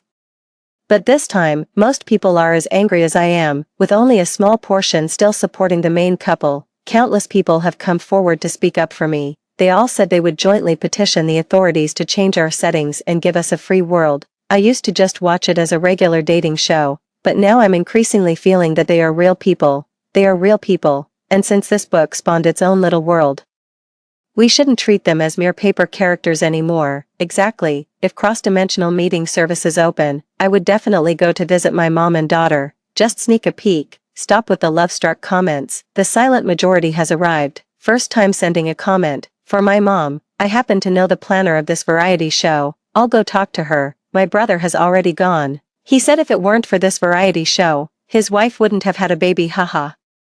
Supporting my mom and my 2 daughters living happily together with me, so I won't allow anyone to break up our family of 4, support the unity of our family of 5, support the unity of our family of 6. As the scrolling comments rolled before my eyes, I blinked, and tears suddenly fell. Suddenly, I didn't feel so bad anymore, because right now, in another world, so many people are fighting for the freedom of Chi-Chi and me. What right do I have to give up? I went to see Jiang Chen's mother. She still has long hair and red lips, wearing a red dress, exuding confidence and boldness. I handed the menu over. Auntie Jiang, take a look and see what you'd like to drink. Auntie Jiang reached out to take it and stuck her tongue out at me. Don't call me Auntie Jiang. My name is Jiang Yen. Yen as in swallow. I don't want to lose my name just because I had a child, I exclaimed. You truly live up to your name. You have good taste. Some people used to laugh at my name for being old-fashioned. Jiang Yen smiled, checked a cup of coffee, and then handed the menu to the waiter. So, what do you need from me? Is it about my son? I nodded, not beating around the bush with her, and directly recounted everything about Jiang Chen and Wan Chi-Chi at school. The more she listened, the more embarrassed Jiang Yan's expression became. When she finally heard about me sending breakfast, she suddenly stood up and slammed the table. Must have learned it from his playboy father. I felt my heart skip a beat along with the vibration of the table. It was only then that Jiang Yan realized I was still there and immediately sat down to apologize to me. I'm so sorry, Sister Yang Wan. It's all my fault. I've been busy secretly fighting with my soon-to-be ex-husband over the company for the past few years. The child was either taken care of by the nanny or his father. I never expected him to turn out like this. Don't worry. I'll discipline him strictly when I get home and make sure he doesn't bother your 2 little ones again. I was overwhelmed by the amount of information in Jiang Yan's words. What do you mean by too busy fighting for the company to take care of the kids? Jiang Yan pressed her temples. She downed the coffee the waiter brought like it was a shot of alcohol. Then she started telling me the story of her years, back in the early days. Jiang Chen's father won Jiang Yan's heart with constant gifts and sweet talk. They started from scratch and built the company together, with Jiang Yan holding significant power in the company until she gave birth. However, with Jiang Chen's birth, Jiang Yan had to spend more time taking care of him. This led Jiang Chen's father to gradually marginalize Jiang Yan in the company, and later, she discovered his multiple affairs. Instead of confronting him immediately, Jiang Yan bided her time, quietly gathering evidence of his wrongdoings to reclaim the company. Thus, Jiang Chen's growth was overlooked. Perhaps the coffee that day was too intoxicating, or maybe the light rain was too tranquil. Jiang Yan shared many things with me, and also listened to many things I had to say. Raising a child is not without its challenges. I've been so angry that I've lain awake at night, tossing and turning. I still have to get up early, prepare breakfast, and go to work the next day. Maybe it's because we all share similar roles in life. We feel like old friends who have known each other for years, with no sense of awkwardness. It's as if we were always meant to meet and become soulmates. The coffee kept coming, and so did the energy. Jiang Yan finally went home after repeatedly assuring me that she would take over Jiang Chen's education. That night, the moon was full. When I got home, it was eerily quiet, with the light still on. I had just finished changing my shoes when I suddenly heard a noise coming from Softa's room. I immediately became alert. I cautiously knocked on the door. Softy, are you home? No one answered. I pressed the power button of my phone with one hand and slowly pushed open the door with the other. It was pitch dark inside. Just as I was about to turn on the light, something suddenly bumped into my leg. I recoiled in fright. Suddenly, a bright light slowly approached me from a distance. Happy birthday to you. Happy birthday to you. happy birthday to you." The firelight revealed the rosy faces of Chi-Chi and Wan, both holding a large strawberry cake together. My husband stood behind the two of them, keeping time with his hands. It was only then that I realized what was under my feet, a fluffy calico kitten. The kitten had round eyes and a pretty bow tied around its neck. It wasn't shy at all and kept trying to jump onto me. I picked it up in one swift motion. "What a cute little kitten." Chi-Chi raised an eyebrow and said, "This is the gift your sister secretly prepared for you in her room for half a month." In that moment, all of Yuan's strange behavior over the past few days slowly came to mind. Could it be that Softy isn't reacting to Jiang Chen's unusual behavior, but to this little cat instead? A warm feeling surged within me, not just out of emotion, but because it seemed to tell me that Softy's forced feelings for Jiang Chen weren't as moving as those for a little cat. I blinked. "But I also come in to clean for my sister regularly." "Where were you hiding then?" Softly said proudly. "Of course, I'll put it in my sister's room. Chi-Chi has a strong sense of cleanliness. She cleans her own room." I teased. "You two are really close." Chi-Chi snorted coldly. "Who gets along well with her? That's what they say." But the corners of their mouth are lifting. Wan hugged Chi-Chi's arm with one hand. She said loudly, "Of course, my sister and I are the best in the world." "Alright, enough of that. The best mom in the world. Make a wish." I handed the kitten to my husband, clasped my hands together, and made a serious wish. "May all those who love me and whom I love be safe and sound, be free." The next day, Wan came back and told me that Jiang Chen had apologized to her, saying he didn't realize his previous behavior was harassment. She also said that Jiang Chen would soon transfer back to his previous school. He will not appear in front of Wan again until he fully matures. Jiang Yan is truly a unique and wonderful person. With a mother like that, Jiang Chen shouldn't go astray anymore. I carefully observed the expression on Wan's face and saw only relief, with no signs of sadness or other negative emotions. Finally, I breathed a sigh of relief. "I think so." And Chi-Chi came over to tell me that her subtle feelings for Jiang Chen had also dissipated, asking me not to worry about them anymore. "Who said I'm only adopting one? I like both of them. Isn't that okay?" Alright. Meanwhile, the comments were cheering wildly. After large-scale resistance and the suppression of power by some influential sisters, the production team has finally made a promise not to interfere with us anymore, acknowledging us as a free little world. After today, the show will be officially cancelled. That means, after today, I won't be able to see these comments anymore. A dense stream of comments flashed before my eyes. Everyone is cheering and blessing, while also shedding tears to say goodbye. My eyes gradually welled up with tears as I watched. I suddenly reached out and pulled Softy and Chi-Chi close to me, one on the left and one on the right. Then I made a peace sign at the live chat. Although Softy and Chi-Chi were a bit confused, they still followed along with the gesture. It's like the wrap-up of a film crew. I choked up as I delivered my closing remarks. "Thank you, everyone who has reached this point, whether it's today or tomorrow. Please be sure to be happy, to strive to be yourself, and to shine brightly." Okay, sure. Story 2. In my previous life, after my husband died on the battlefield, my mother-in-law returned to our hometown and adopted a 5-year-old boy from the clan, registering him under my late husband's name. For the next 15 years, I poured my heart and soul into nurturing this child, watching him grow into the youngest prime minister in the history of our dynasty. Just as I thought my life's work was complete and I could finally retire in peace, my long-dead husband returned with his concubine, storming back into my life. The first thing Xiao Yan did upon his return in his previous life was to lodge a formal complaint. He actually claimed that the son I had raised for so many years was his child with his concubine, Li Yuanu. Back then, when I found out that he not only had a concubine but also a child with her, I was consumed by jealousy and bribed someone in the military camp to plot his murder. Fortunately, he was blessed with great fortune and managed to escape that fate. Later, the Xiao family mistakenly identified someone else's body as his, so everyone thought he had died on the battlefield.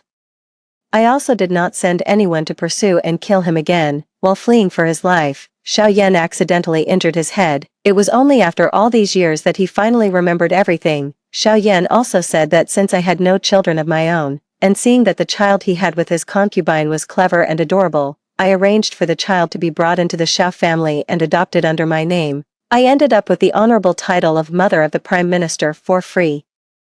But this caused him and his son Xiao Huaiyan to be separated for over a decade. To my surprise, Xiao Huaiyan also stepped forward to testify for Xiao Yan, saying he vaguely remembered living in the capital as a child. One day, I was suddenly knocked unconscious and taken to the countryside, only to end up at the Shao residence. But because my mother always told him it was just a dream, he never discovered his true origins. I was struck like lightning, realizing that all these years I had been making a dress for someone else, and had raised Xiao Huaiyan, this heartless, treacherous ingrate. With the testimony of both father and son, my guilt was sealed, and I became the notorious poisoner of the capital, reviled by all. Before being beheaded, I was paraded through the streets. This woman is utterly heartless. Indeed, women are the most venomous. Kill her, kill her. Beheading is too lenient for her. Rotten vegetables and stinking eggs thrown by the crowd blurred my vision. Despite the filth, I still saw Xiaoyan standing on the street with that concubine I had only met once, looking at me with the gaze of a victor. The concubine, Yunyang, is Xiaoyan's cousin. She is now 34 years old and well-preserved. Xiaoyan was afraid that Yunyang would be jostled by the crowd, so he held her tightly in his arms as if she were a precious gem. The two of them were a perfect match, with no signs of age on their faces, truly a pair of beautiful people. Yet I, who have slaved away day and night for the vast Shao estate for over a decade, even sacrificing most of my dowry to nurture Shao Huanan, in the end, I was left with betrayal from all, and my head was displayed in public as a warning. With overwhelming hatred and resentment, I closed my eyes in bitter anger. To my surprise, heaven took pity, and I was reborn. When I opened my eyes again, I had returned to the time just after Xiaoyan's death. In my previous life, Xiaoyan's ostensible cause of death was that his military route was leaked in advance, leading to an ambush by the Huns. The Huns and the Great Yan had deep-seated grievances, and Xiaoyan, a young hero, had killed countless enemies, to humiliate both the Great Yan and the Shao family. After killing Xiaoyan, the Huns also took his head. Thus, the Xiaoyan in the coffin is now just an headless corpse. Later, the emperor also showed much compassion to the Shao family because of this. Facing the Xiaoyan just brought back by the convoy, I pretended to be utterly devastated, seizing the opportunity to throw myself onto the coffin, shouting all the while, "This is not my husband is a war god. He cannot be dead."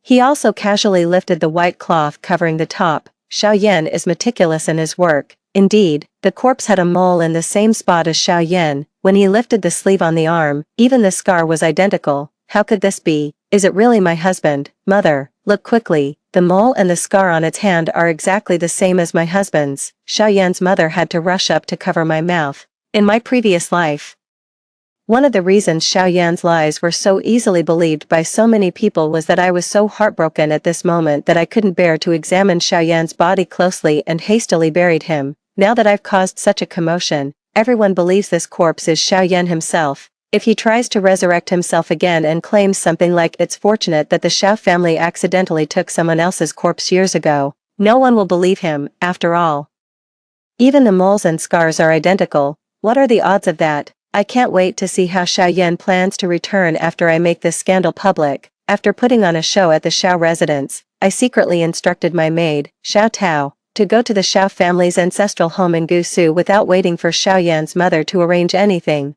All eligible children from the clan whose parents agreed to adoption were brought over. There are 4 boys and 2 girls in total.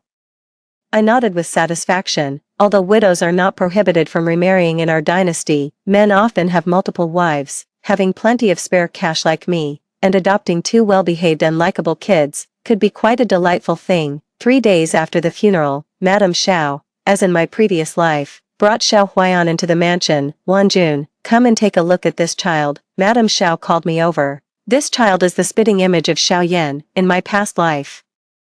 I said this the moment I saw Xiao Huaiyan. Upon hearing this, Madame Xiao nodded in satisfaction, saying that it seems this child has a connection with the Xiao family, and it would be better to adopt him under Xiaoyan's name, so we'll have someone to rely on in the future. At this moment, I looked at Xiao Huaiyan, only showing a look of confusion. Mother, who is this child? Zhao's mother looked slightly embarrassed and cleared her throat. Without a man to support the Xiao household, it won't last long. It's lonely for just the 2 of us. Look at this child, he resembles Yan so much. It seems he's destined to be part of the Xiao family. I brought him from our ancestral home in Gusu, and he's from the same clan. Why don't we adopt him into your and Yan's family? I laughed and clapped my hands. No wonder people always say, not a family, not a door. Mother, we actually thought of the same thing. I called for Xiao Tao to bring those children over, and Madame Xiao was immediately stunned. What What is this for? A hint of sorrow appeared on my face. After my husband left, I noticed you were always in low spirits, and the Xiao household has been rather quiet, so I thought, perhaps there are suitable children from the branch family who would be willing to be adopted. That would be perfect. I didn't expect we'd think alike. Look, these children are of decent quality,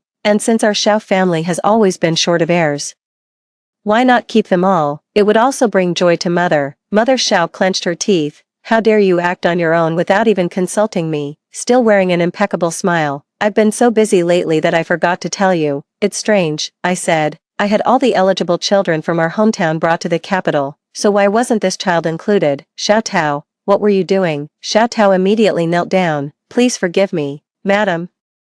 The first thing I did upon arriving in Gusu was to visit the clan leader and request that all families willing to adopt a child from the Xiao family be invited. I truly did not see this young Master Huayan. I frowned and asked my mother-in-law, how could this be? Mother, are you sure this child is from our Xiao family? Let's not make a mistake. Perhaps I should send Xiao Tao back to our hometown to verify this. I opened the document presented by Xiao Tao. Mother, look. This is the adoption document signed by the parents of those children, with their fingerprints on it. All the procedures are in place to avoid future trouble. What do you think about inviting the parents of this child to come over? Our Xiao family always acts clearly and transparently, so as not to give others something to gossip about later. Zhao's mother glared at me angrily, as if saying, you're so clever. Zhao's mother initially disagreed with inviting Xiao Huanan's parents to handle the paperwork, but I stood my ground and told her, how can I possibly take him under my name if I can't even verify his identity? Only then did Madame Xiao reluctantly agree. 3 days later, she somehow found a couple to impersonate Xiao Huanan's parents. I acted decisively, inviting dozens of prominent families from the capital to a grand ceremony to acknowledge him as my kin. I didn't inform Mrs. Xiao before inviting guests, catching her off guard. At the banquet, all 6 children kowtowed to me. The other 5 children were beaming with joy, but Xiao Huayan looked reluctant, his eyes filled with resentment. I pretended not to notice his displeasure and gave each child a red envelope containing 20 taels of silver. Xiao Tao once again presented the adoption documents for the 6 children for the guests to review, and they praised me for my meticulous work. I smiled warmly. My husband passed away early, and I thought I would never have the blessing of children in this life, but today, I, Su Wanjun, finally have children. I introduced them one by one. These 5 children are named Haiyan, Xian, Zhongheng, Lingrua, and Wenyuan. This one is called Huayan, chosen by my mother-in-law and brought home. Look, he resembles my husband so much. This time, everyone knew that Xiao Huayan was brought back by Zhao's mother. Thus, Xiao Yan could no longer frame me for stealing his illegitimate child as he had in his previous life. Perhaps out of guilt, Zhao's mother looked rather uneasy. What's the difference who brought them back? They're all our Xiao family's children. I smiled faintly. Mother is right. Xiao Huayan's face darkened, and I continued, Huayan, did you hear what your grandmother said? You are all children of the Xiao family, and should treat each other as equals. Since you are the eldest, you should help and support your younger siblings. Remember to share any good things with them. Although Xiao Huayan was cunning, he was still young. After hearing my instigating words, he angrily pushed me and said, who do they think they are? My father is General Xiao Yan, and the entire Xiao family will be mine in the future. Who do they think they are? These wild kids, to even dream of my things. I used the force from Xiao Huayan pushing me to plop down on the ground, and Xiao Tao hurried over to help me up. Among the 5 children, Haiyan and Lingrua were young and had never seen such a big scene, so they were directly scared to tears by Xiao Huayan's actions. My personal maid, Yu Huan, was also a feisty one. Seeing this, she directly pointed her finger at Xiao Huayan's nose and scolded him, you heartless wretch. Being adopted into the Xiao family is already a great fortune for you, yet you dare to covet other things and disrespect your adoptive mother. You defy her the moment you step through the door. I don't think our household can accommodate a Buddha like you. The guests began to point and whisper at Xiao Huayan. The term defiance carries a heavy stigma in this era. If Xiao Huayan ever hopes to pass the imperial exams and enter officialdom, he will surely be criticized for it. Zhao's mother was so anxious she stomped her feet, wanting to protect Xiao Huayan but feeling too guilty to show favoritism in public. I had the 5 children taken away first, then gently pressed down on Yu Huan's hand. No need, I said. Children who are willing to be adopted by their parents are usually the ones who are not favored at home. If we send them back right after they've been taken in by our general's residence, their life at home will surely be even harder. I sighed. Consider it as an act of virtue for my future husband. All the ladies praised me for my kind heart and my ability to be tolerant. He also cursed Xiao Huaiyan, saying that the boy had a wolfish heart and would grow up to be no good, urging me to be cautious and wary. There's no need to hire renowned teachers to teach him too much. For someone with such poor character, mediocrity is the best outcome. I nodded with a moved expression. Meanwhile, I sneakily glanced at Madame Zhao's face, which was darker than a pot bottom, and felt immensely satisfied inside. Zhao's mother couldn't bear the thought of her only grandson remaining illiterate. Under her insistence, I, as in my previous life, invited the renowned scholar Mr. Sun from the capital. This time, however, Mr. Sun's students were not limited to just Xiao Huaiyan, and I didn't discipline him as strictly as I had in my past life. Xiao Huaiyan, feeling superior due to his status, showed no basic respect to the esteemed scholar teaching him, let alone putting much effort into his studies. In contrast, the other 5 children, coming from humble backgrounds and unloved at home, were deeply grateful to both Mr. Sun and me, cherishing the rare opportunity to learn. When I brought my 6 children to seek instruction, I said, "It is truly a blessing for our entire household to have Mr. Sun as their teacher. I dare not hope that all 6 children will bring honor to our family in the future. If just 1 or 2 can succeed, my late husband will rest easy in the afterlife." Mr. Sun was extremely proud. Seeing Xiao Huaiyan uninterested in learning and always behaving like a spoiled rich kid, he showed even more disrespect to his teacher. Plus, as his foster mother, I had also said that I didn't expect all of them to succeed. Therefore, he soon gave up on Xiao Huaiyan and focused his efforts on Zhongheng and Lingrua, who had the best talents. Zhao's mother came from a family of 6th-rank military officers and had no understanding of scholarly pursuits.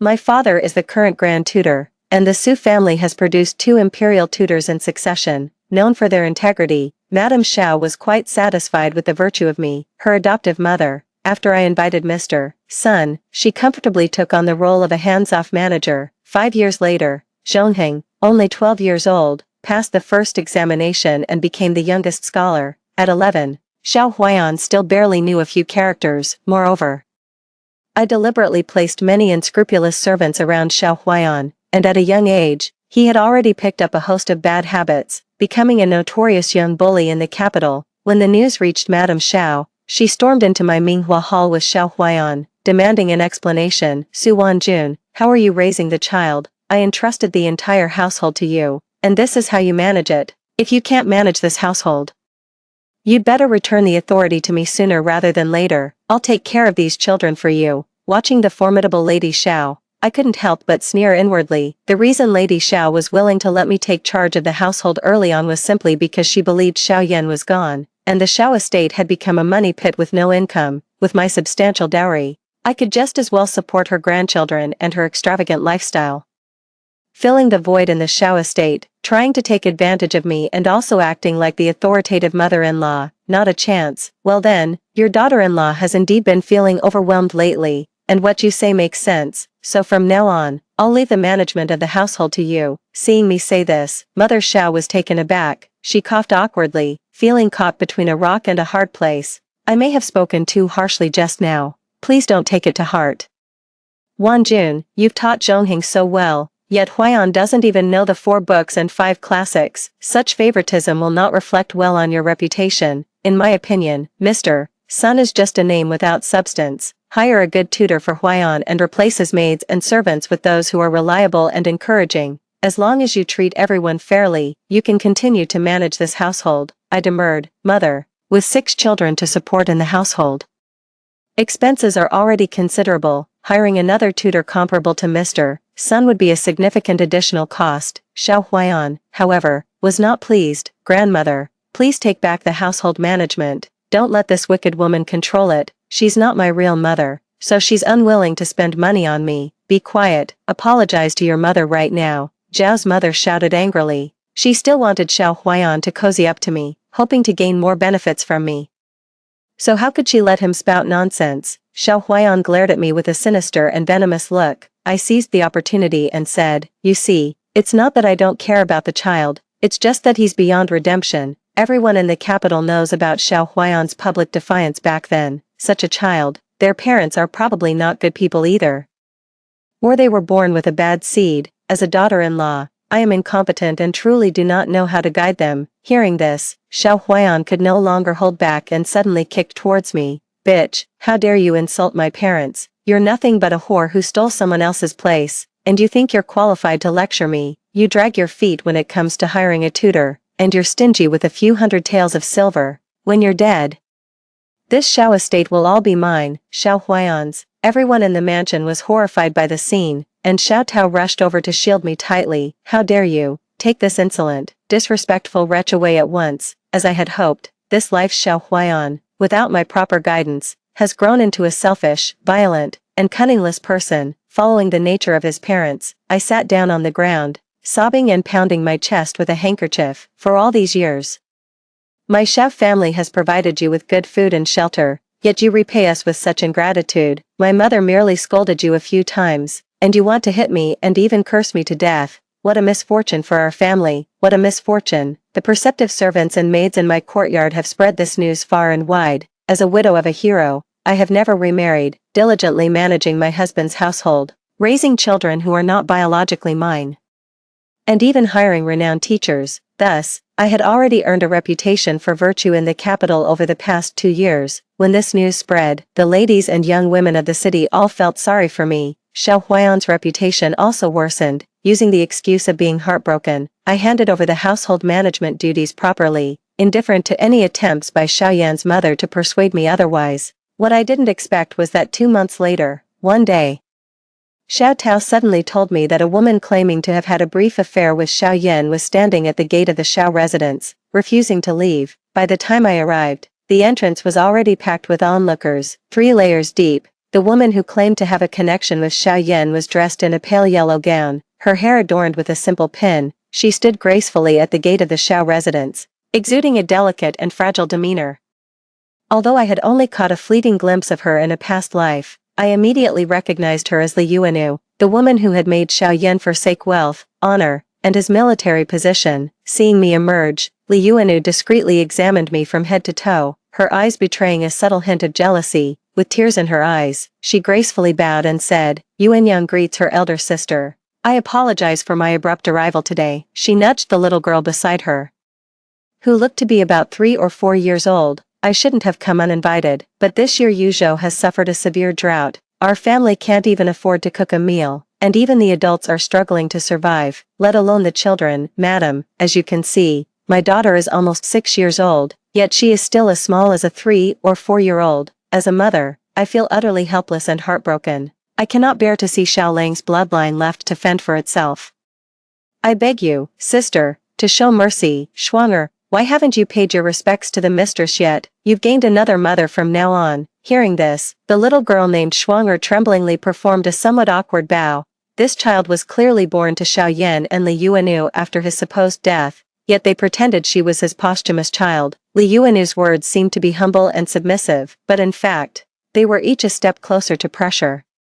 Xiao Yan has private property and a separate residence outside, so how could he possibly mistreat this mother and daughter? That pair of adulterers originally planned to make me, the sucker, fork over my dowry and connections to manage their household affairs, take care of their elderly mother, and raise their illegitimate child. Xiao Yan, on the other hand, would use the opportunity to escape family responsibilities and live a carefree life with Li Yuanyang outside. When everything clears up, they would turn the tables, take all my achievements, and even my life. Li Yuanyang's sudden outburst is naturally because she heard the rumors about Xiao Huiyan in the capital and could no longer sit still. Originally, adopting 6 children meant that the Xiao family's estate would be divided into 6 parts, which was acceptable, given the current situation. With Xiao Huiyan being so despised by me and everyone in the capital, he might not even get a 1/6 of the estate in the future.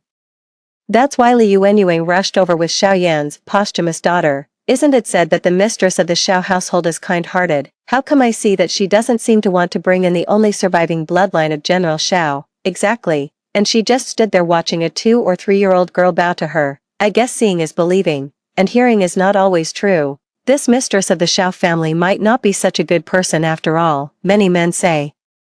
Look at Li's appearance and figure. If I were General Xiao, I'd keep this beautiful lady outside too, to avoid her being mistreated by the mistress in the household. hearing the murmurs from the crowd. Li Yuanu's lips curled in a smug smile. I said calmly, Madam Li, it's not that I'm deliberately making things difficult for you, but I've seen too many women like you coming to claim kinship. If I were to welcome every one of them into the mansion and treat them as honored guests, wouldn't my Xiao family's residence become a charity home? Now that Xiao Lang is gone, with no one to verify the truth, his reputation is naturally at your mercy to tarnish. As I spoke, I pretended to be sad and took out a handkerchief to wipe away non-existent tears. Li Yuanu was left speechless by my words. The onlookers finally caught on. Indeed, Li Yuanyuing has no evidence, nor has Xiao Yan ever acknowledged her as his concubine.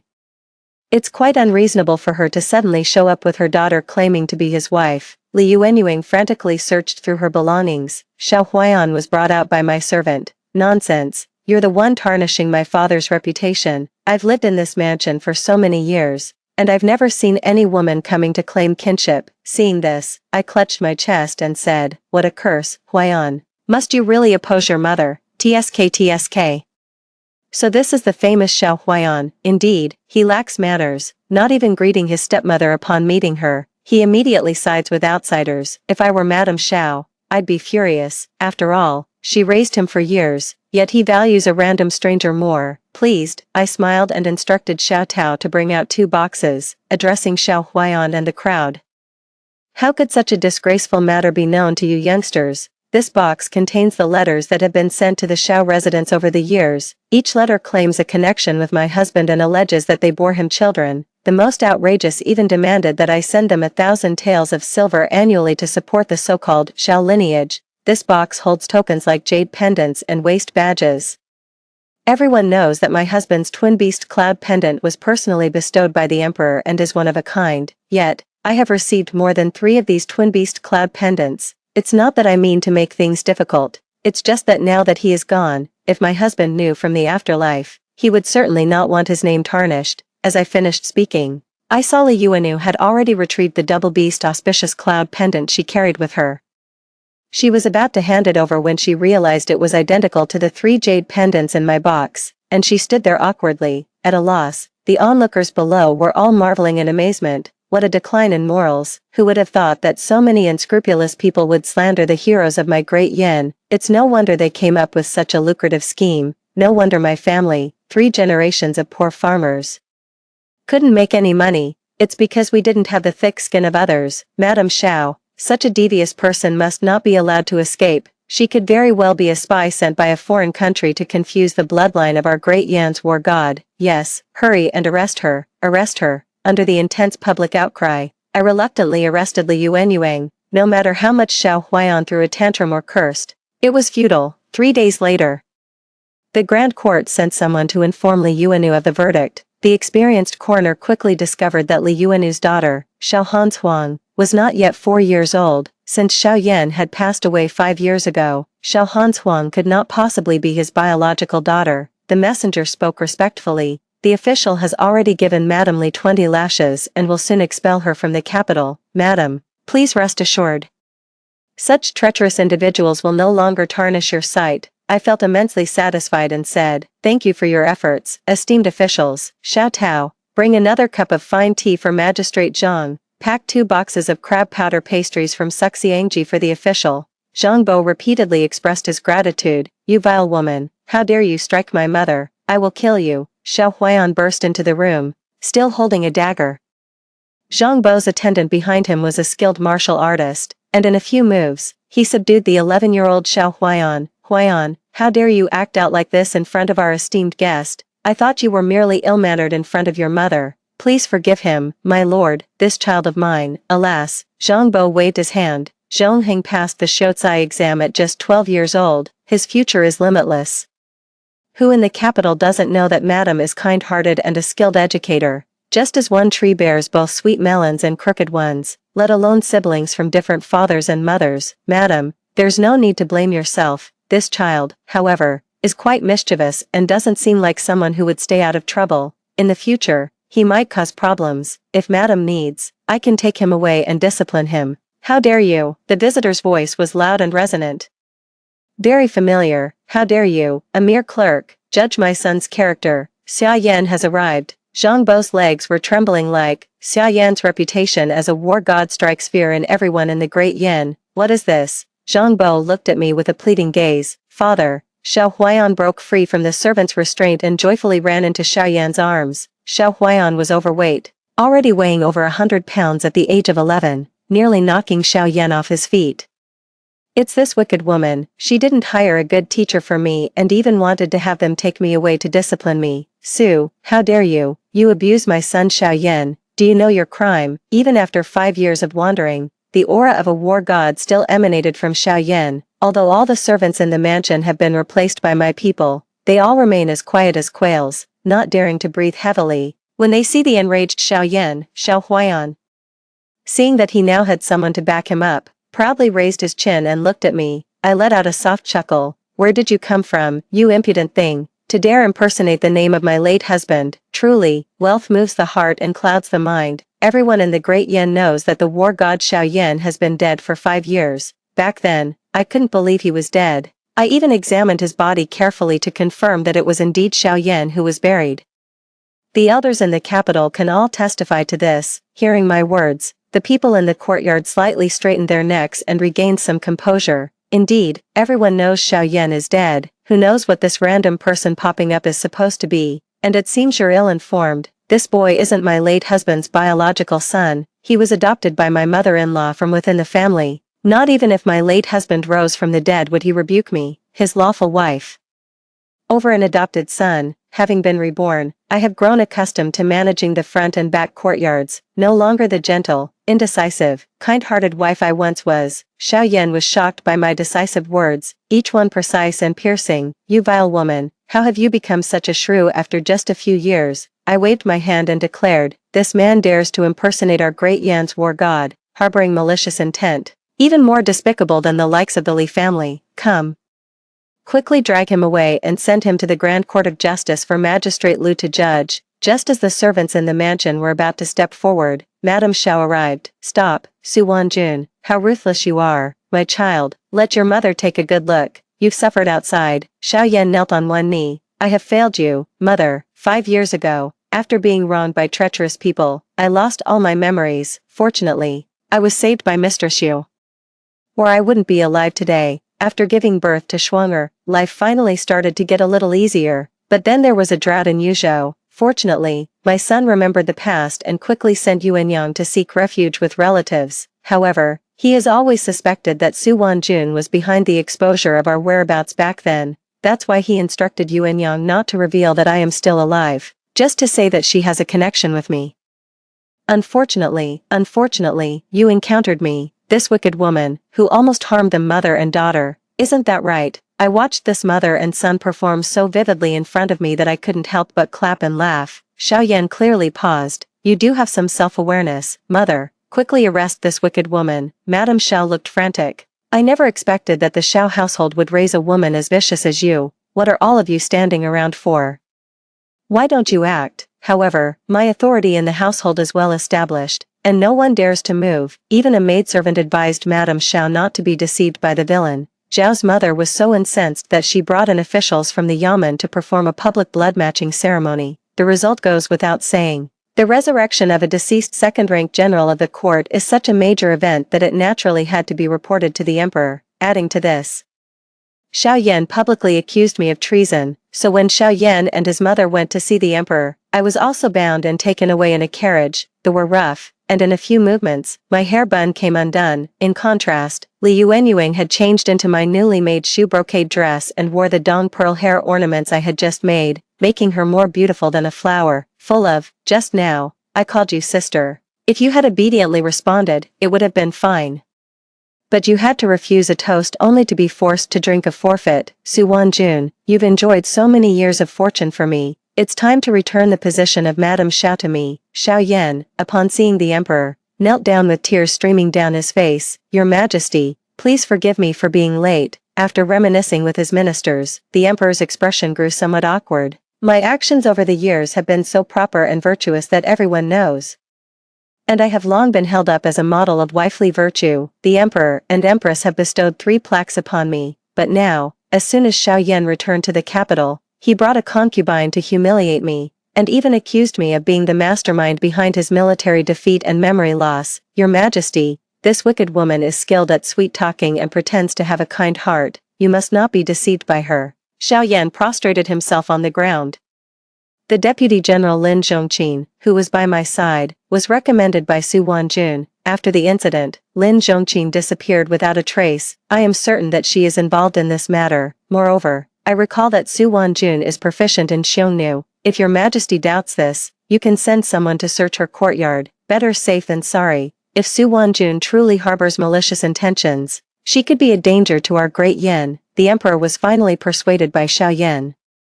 And with a wave of his hand, he dispatched a group of men to the Xiao family. Seeing this, Xiao Yan seemed to finally relax, and he exchanged a secret smile with Li Yuanyuan. Their confident demeanor set off alarm bells in my mind. Could they have placed something in my room? If the men sent by the emperor really find evidence of treason, then I would be utterly defenseless. Before long, Eunuch Wu, leading a group of guards, entered the hall. Your Majesty, these are the items we found at General Zhao's residence. Please take a look. Li Yuanyuan, her eyes filled with tears, said, Su Wanjun, it really was you. You are a citizen of the great Yen. Why would you help the Huns harm our loyal general? Xiao Lang has suffered so much over the years, and even now often feels excruciating headaches. It was you, his wife, who caused this. How can you live with your conscience? Xiao Yan bowed to the emperor and said, Fortunately, your Majesty is wise and has uncovered Su Wanjuan's true nature. Please deal with this wicked woman at once. The emperor's face turned pale as he looked at the evidence presented. Just as I was about to kneel and explain, I heard Eunuch Wu say, Your Majesty, these items were found in the room of Xiao Huaiyan, the adopted son of the Xiao family. Li Yuanu broke down first. What? Impossible, you must be mistaken. How could it be Huaiyan? Xiao Yan also expressed disbelief. Indeed, Director Wu, Huaiyan is only 11 years old. How could he possibly be colluding with foreign powers? There must be some misunderstanding. I feigned extreme sorrow. What you say, General Xiao, is quite off the mark. Why is it that when your wife is found to be a spy, you are so eager for the emperor to dispose of me immediately, yet when your unknown adopted son is suspected of being a spy, you suddenly defend him? Do not underestimate an 11-year-old. In the previous dynasty, a spy was sent to Diyan at the age of 9 to gather information. Your Majesty, why not summon Xiao Huaiyan for questioning? As soon as the letters were discovered, Director Wu had already brought the 6 adopted sons of the Xiao family to wait outside the hall. After the emperor nodded, it wasn't long before Xiao Huaiyan was led in. Seeing the face that was identical to Xiao Yan's, the emperor and the surrounding palace attendants couldn't help but be stunned. Seeing the right moment, I respectfully bowed and said, Your Majesty, I have always had a doubt in my heart. On that day, to please my mother-in-law, I sent someone to bring back 5 children from the Xiao family's ancestral home in Gusu, adopting them under Xiao Yan's name. The person I sent was very certain that they had not seen Xiao Huaiyan at the time, as if the child had suddenly appeared out of nowhere. But because he was brought by my mother-in-law, Lady Xiao, even though he showed no respect for his elders, repeatedly disobeyed, and was unskilled in studies, I could only grit my teeth and raise him. I dabbed at my tears with a handkerchief. What's even more bizarre is that Xiao Huaiyan felt an immediate closeness to Xiao Yan the first time they met, yet, despite raising this child for 5 years, he never felt as close to me. Xiao Yan was furious. Su Wanjun, what do you mean? The reason the child you raised for 5 years isn't close to you is because your virtue is lacking and you are unfit to be a mother. We are now judging your crime of treason. Do not deflect by talking about other matters. The emperor, however, became interested in my words and gestured for me to continue. Furthermore, General Xiao keeps accusing me of killing him. Where did that corpse from back then come from? Everyone knows that before the burial, I carefully examined General Zhao's body, and the birthmark and scars were exactly the same as yours. The one who climbed to the throne in the deep palace was indeed clever. The emperor immediately ordered Xiao Huaiyan to undergo a blood test with Xiao Yan and Li Yuanyuan. As expected, Xiao Huaiyan was indeed the child of Xiao Yan and Li Yuanyuan. I have been married to Xiao Yan for 11 years. Yet he has a secret son who is over 11 years old. This son was even adopted under my name by Zhao's mother. Xiao Yan, pretending to have lost his memory due to my alleged scheme, has been living with his concubine he met over a decade ago for the past few years, and even had another daughter. Instantly, everyone in the hall looked at Xiao Yan with disdain. Xiao Yan and Li Yuanu tried to argue, but they were directly taken away by the palace guards. After returning to the Xiao residence, I kept Zhongheng behind alone. Given Xiaoyan's smugness at the time, he must have already had someone plant incriminating evidence in my room, and the mole, of course, was Xiao Huayan. As for why the letter ended up in Xiao Huayan's room, I voiced my suspicions. Zhongheng nodded. Mother, Lingrua noticed Xiao Huayan sneaking into your courtyard. She was worried he might harm you, so she told me. After finding the letter under your bed, I decided to turn the tables on him and placed it in his room. I gently patted Zhongheng's head with a sense of satisfaction, feeling that all the effort in raising this child in this lifetime hadn't been in vain. 7 days later, Li Yuanyu couldn't hold out any longer and confessed first. It turned out that Xiaoyan's plan to fake his death wasn't just for her. It was also because life on the frontier was harsh and monotonous. He was already tired of this life. But he couldn't bear to let his son Xiao Huayan grow up without a name or status. Nor could he bear to let his mother, who was accustomed to a life of luxury, suffer. For this reason, Xiaoyan came up with this perfect solution, making me work like a slave for their family for over a decade, only to return to the capital and enjoy the fruits of my labor once everything was settled. Unfortunately, I messed it all up by being given a second chance. On the day Xiaoyan and Li Yuaning were executed, I went to see them off with 2 maids. They were pelted with rotten vegetables and stinking eggs, just as I had been in my past life. I, however, stood protected by my maids, clad in fine silk, untouched by any filth. Li Yuanyu's eyes burned with venom as she glared at me. You vile creature, it should have been you who died. It's all your fault for ruining our plans. I smiled faintly. It seems Li Yuanyu has been reborn as well. Unfortunately, it's too late.